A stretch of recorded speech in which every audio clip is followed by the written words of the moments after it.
Well, we've had a week now to digest the Big 12 media poll. Texas is number one, as many expect. Texas is coached by Steve Sarkisian, BYU's great quarterback. And then you got Kansas State, Oklahoma, Texas Tech at number 4, TCU number 5. They were in the national championship game last year. Baylor at 6, Oklahoma State, UCF up at 8.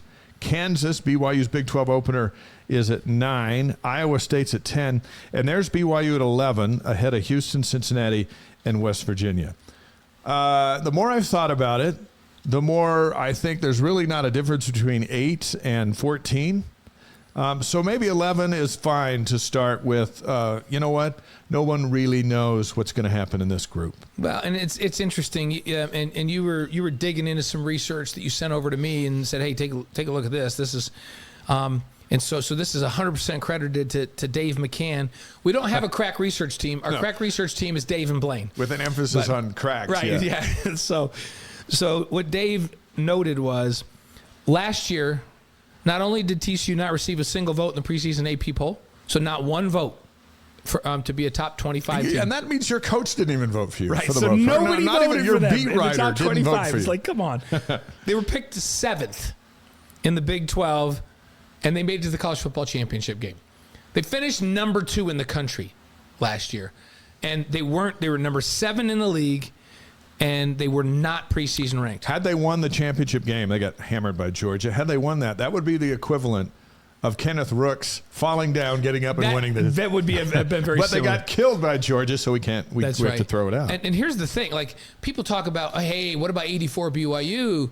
They came right out of nowhere. We finished the season before ranked number 7. Right. And you were number 1. The team was number 1 going into the bowl game. Right? Yeah. It wasn't you just didn't lose. Right. And so we went out and then we won against Pitt, who ended up having a bunch of injuries, but they were preseason number 2, and we beat them on the road. So we didn't come from as nowhere as TCU did to play in that championship game. Yeah. I mean, we came from a conference where most of the country go, oh yeah, well they should win it. Yeah. TCU came from a conference that voted them 7th. They voted them 7th. So don't feel so bad that BYU's 11th. And then let's look at 2021. Baylor didn't receive any preseason votes in the AP. They were picked to finish 8th in the Big 12, and they won the conference and the Sugar Bowl. Yeah. So how about that? Yeah, how about that? Nice job, It Baylor. seems like you should be ranked 7th or higher if you really want to have a great season. So if you're doing the math, if BYU's 11th and 7th is going to win it, that would move the Cougars up into bowl contention in the top 8 spots. We'd take that. Yeah, and hey, remember in 2022, Baylor was picked to win the league, and BYU beat them in double overtime in Provo in the opener. Yeah, that was sweet. So yeah, I'm not sure that this poll means a lot, especially with a lot of unknowns. Hey, I'm not going to argue with Kansas State and Tech. Kansas is loaded on defense, and they got a lot of folks back. But guess what? BYU doesn't play Kansas State this year. No. Which, when I looked at that schedule, I actually think Kansas State has a chance to win that league. I picked Kansas State in the poll to win the league. And so they don't play Kansas State. I'm not going to argue with Texas as number 1. They are loaded with talent and seem to be coming back with a lot of momentum because they played well down the stretch. But Oklahoma, to me, still has a ton of question marks. Yeah. They lost a ton of players when their coach left. I don't know that they've recovered from that. And they didn't have a winning season last year, Oklahoma. And then Texas Tech, I think they're as good as they've been in a long time, but who knows with Texas Tech? Really skilled on offense, not so sure on defense. TCU loses some really key players and production on offense. Max Duggan, who was a phenomenal leader, is no longer there. And remember, he wasn't the starter to start the season last year. It's like replacing Ty Detmer. It wasn't easy. Yeah, it's not. He is such a presence. They lose their top 2 running backs. They lose their top 3 receivers. So they're going to have a lot of really skilled, really talented players to reload on the defensive side. BYU's played Baylor the last couple of years. They match up toe-to-toe with them just fine. They just beat them the last time they played them. They're picked to win the league. It's going to be exciting. And then Oklahoma State's got a ton of questions. So I'm okay with Texas and Kansas State. To me, 3 through 12, I don't know. 3 through 13? Yeah, I don't think anyone does, and that's why you look at that. And if you're West Virginia, you were picked 14th.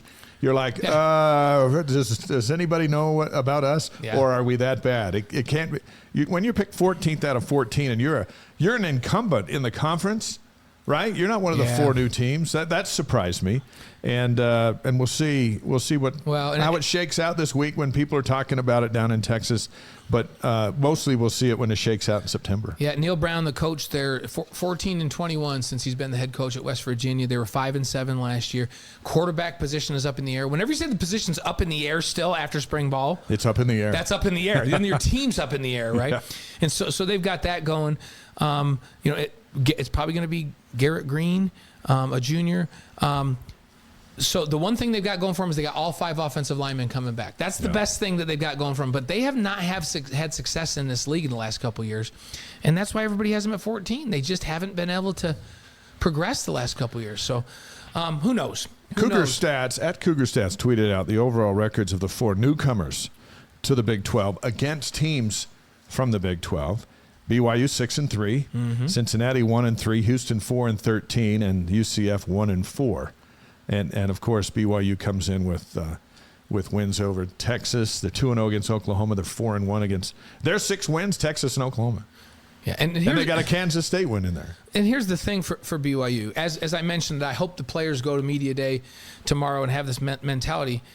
They're not coming from a G5 league. They've been playing in independence, and they've been playing P5s, 5 to 7 of those a year the last several years.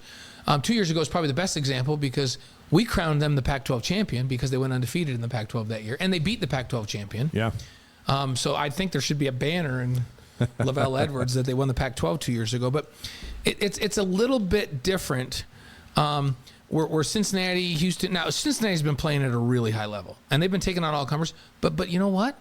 They've been playing 2 in the preseason, P5 teams. Their head coach is at Wisconsin. Yeah, they've been playing 2 P5 teams, and then they've been playing, an American Athletic Conference AAC schedule the rest of the year. So all G5s, and then they've done pretty well in bowl games or in the playoffs.